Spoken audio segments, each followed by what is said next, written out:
And we're live. LinkedIn, YouTube, Facebook. Welcome back. You know where you're at. This is InspireNation. I am Robert Murray. We're with our best friend, Thomas Queter. Thomas Queter, where are you at? Where are you at this week? I am in Queens, New York, right on Queens Boulevard. Very nice. Yep, I came down here to help the petitioning efforts. I tend to be a good voice, a good person to get attention, and that's what it takes to get petitions. And since we need 45,000 minimum signatures that are valid this year, I came down here to be the face. There's a lot of people, big crowds. You get big crowds, you get more signatures, and you have somebody like me who can speak well and draw attention. You end up with more signatures. We got over 100 yesterday at a local street fair. Right And on. I got over 30 today in less than 2 hours, just outside in front of the hotel between the rain. It's a rainy day. Yeah, it's a little cloudy here today too, here in Alaska.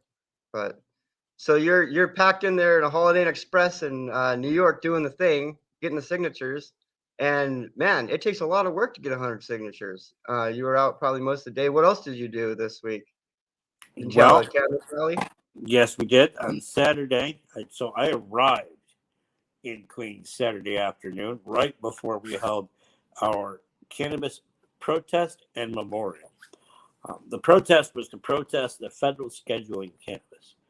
That we now have legal cannabis in New York, and because it's scheduled federally, the new businesses that are popping up, which we need desperately because our economy is suffering, they don't have access to banks because the banks are afraid because it's federally scheduled, and reliably so, right? They should be afraid because the government will take what's theirs.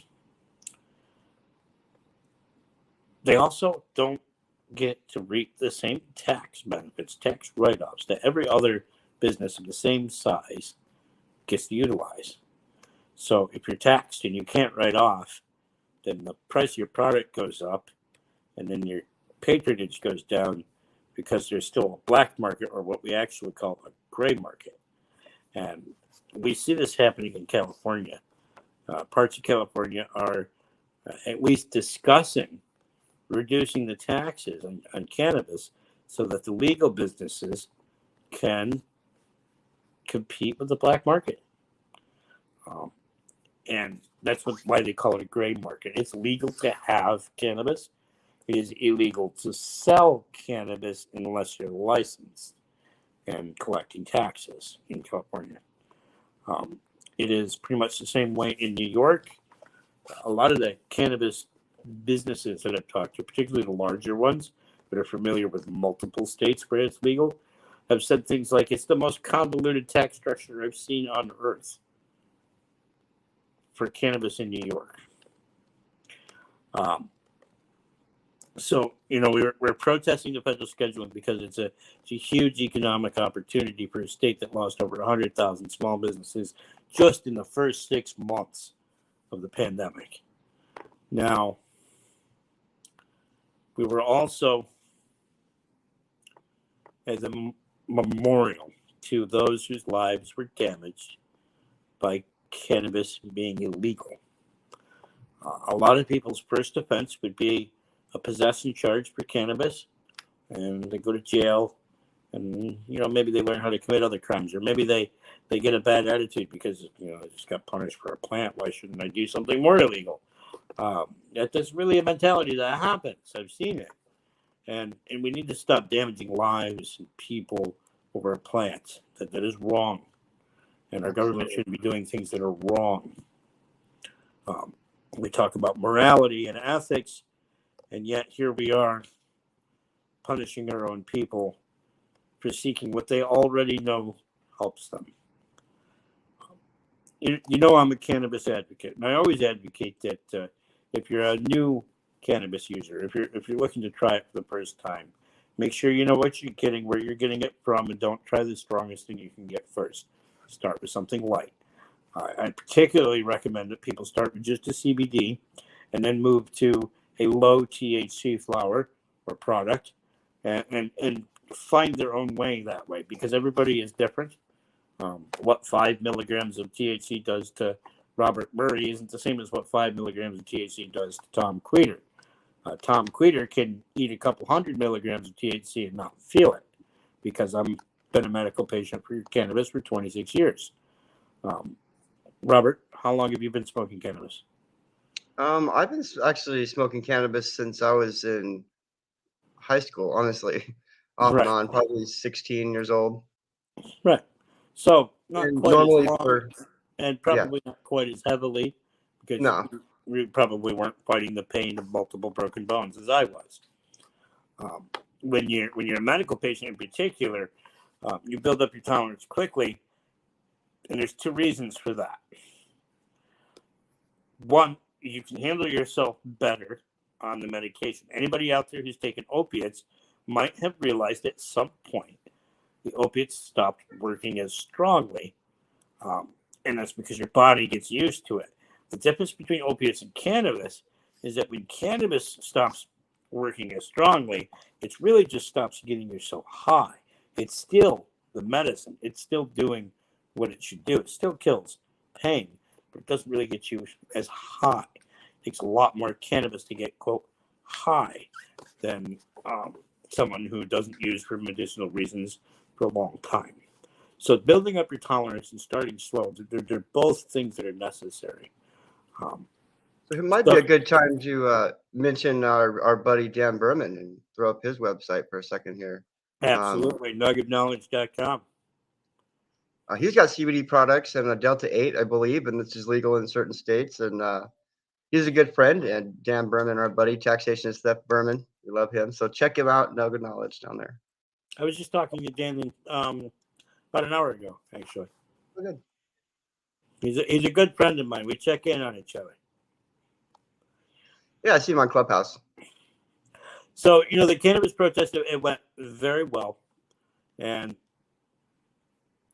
we had a legitimate moment of silence for the over 500,000 people who were harmed by doing time on Rikers Island for cannabis. Wow.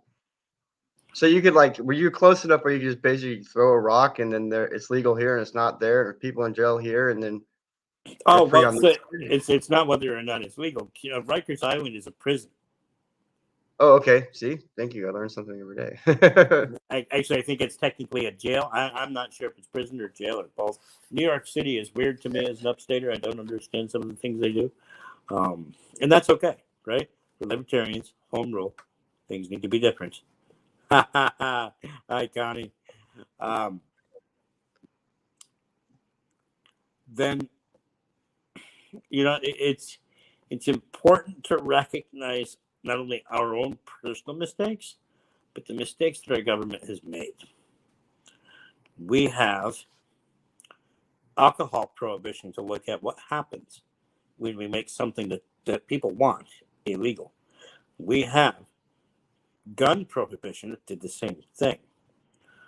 Whenever you make something illegal, people will still find a way to get it. And when we're talking about drugs, and specifically hard drugs, not cannabis, we need to recognize that throwing someone in a concrete box doesn't help them deal with the issues that led to their drug addiction. You're not going to stop using heroin or crack or cocaine in a concrete box. You might while you're in there, but today, drugs get into the prison system like crazy, often through underpaid COs who are just trying to survive as well. So the matter of fact is that we're just harming people, and it's not doing anything any good. We need to find a better way. We need to try something new. Now, that isn't to say, let's say that someone is addicted to meth and they rob a bunch of cars on the street because of their addiction and they want to, score their drugs. Where's the crime there, Robert? Is it smoking meth or is it stealing? Well, it's the crime of stealing, of course. Correct. So then they should be charged with theft. They should be charged with theft and see those crimes But what happens is if drugs are involved, they make every single other crime worse. The sentencing is worse, longer, harsher. And again, that doesn't help them with their drug problem. And so what happens? They keep doing drugs. And they go back and steal again to do their drugs. And then we have situations, I've had peers who have been in and out of jail because of drug problems. And they tell me that drugs are better in jail. If you're a drug addict and your purpose is finding good drugs, do you care about getting arrested and going to jail? Probably not. Probably not. Particularly if life is extremely hard on the outside and you're used to the atmosphere of prison or jail. That was another thing a friend of mine told me. He says, it's a lot harder outside. You have to make your own decisions. You have to choose your own path and figure out what to do. Inside, you don't have to think about anything. You don't have to do anything except what you're told when you're told. And that makes it a lot easier because it's regimented. Man. Well, you guys, we are here at Libertarian Volunteerism. Yes, we're here hanging out. Thomas is on tour. He's in New York right now getting signatures. We got to get 60,000. How many signatures we need, Thomas? Well, so it's 45,000 minimum for valid signatures. But the way this works, they're going to pay people a lot of money to audit our signatures and try to kick any of them off for any reason they can find. Often those are valid signatures. You can end up in a battle where they get invalidated and then you argue back and they get revalidated. That happens. So the goal is 60,000 for that reason. I'm staying in Queens, right? But I went out to Rikers, which is kind of like the outside of Queens. Because to get to Rikers Island, you have to go over a bridge. Then I went to Astoria for a street fair yesterday. We got over 100 signatures in just a few hours at a street fair. That was amazing. Excellent. And if you can tell, I was starting to get a tan. It was a sunny day yesterday. I don't get a sunburn. I get tan. Now, today, being a rainy day, there wasn't really any place to go or a whole lot to do. So I did some petitioning in between the rain outside the hotel. And I got over 30 signatures in like 90 minutes. It's easy. It's not that difficult to get signatures. You carry your clipboard. You say, hey, would you help me get on the ballot so that I can run for office? Or would you help me get my friend on the ballot so that he can run for office if you're not? What does that mean? What does that mean, Thomas? If we need all these signatures to get on the ballot, what does that mean? What's going on here? So New York State requires that registered voters sign your petition so you can be on the ballot, right? And that threshold used to be 15,000 signatures. I'm just going to remove the one that has people's names and addresses on it. But this is it right here. I don't know if you can. Okay, there you go. Now this is important, right? They have to sign by the X and print below. If they do that the other way around, the state will throw out that signature. The address needs to be in the box right next to it. And you see there it is, right there. You see where it says town or city? Yep. Except for New Except York in New City. York? What the hell? In New York City, it's going to be the borough, which is like a county upstate. Okay. It is a county. But in New York City, you use the borough or county, and other places use the town or the city. And so that gets confusing to people. And we actually always tell people that we will fill in the date at the end of the day, because then they don't have to worry about what date it is. You ever see somebody fumble to figure out what date it is? You don't want people doing that. And then, of course, at the bottom, whoever collects the signatures has to sign at the bottom. Cool. So can people have a sheet of these papers and go out with you and get signatures just like that? Yes, we have a team that's statewide. we need more petitioners. If you're in New York State and you want to petition, you can petition for us. You can go to thomasqueeter.us, or you can go to lpny.org, and there is a portal for petitioning. I believe Larry Sharp has something on his website that you can utilize to petition. There's an initiative here. If there's two of you in a household or that are friends that want to sign, you can download and print the petition twice and witness each other's signature and mail that in. Excellent. lpny.org. You want to help petitioning? Yep. thomasqueeter.us at the bottom. You guys can donate. Hit them up there. In the post also is a link to donate specifically for what you're doing right now in Queens. Yeah, so right now, the state party has money and initiatives invested in petitioning, and every candidate has money, time, and volunteers invested in petitioning. We are all on board for petitioning. And in fact, I just learned that there's about a 50-50 chance that we'll be allowed to use out-of-state petitioners. We are fighting a lawsuit right now, and that means that if you're out of state, say you're in Pennsylvania, Vermont, Connecticut, whatever, you may be allowed to come petition for us. So that means I could come down and help you petition if I could. Correct. Yeah. Well, there you go. That's awesome. I'd love to. Tomorrow and Thursday, I think, I'm going with our Attorney General candidate, Sean Hayes, to Penn Station, which is in the Manhattan area. And it's very populated. A lot of people walk by, and we'll be petitioning there again. In the afternoons, I'll be back in the Astoria area with our congressional candidate, Jonathan Howe. He's a great guy. He loves cats. He's constantly saving kitties. When we were petitioning yesterday, whenever anybody lived in a certain neighborhood where he knows there's a particular cat who's missing, he described the cat and told them where he lives and to keep an eye out. He's a great guy. He really cares about the kitties. You can check him out at the How 22 there at the bottom. That's correct. And, we're still fundraising for this trip. So far, we've raised enough for 1 week.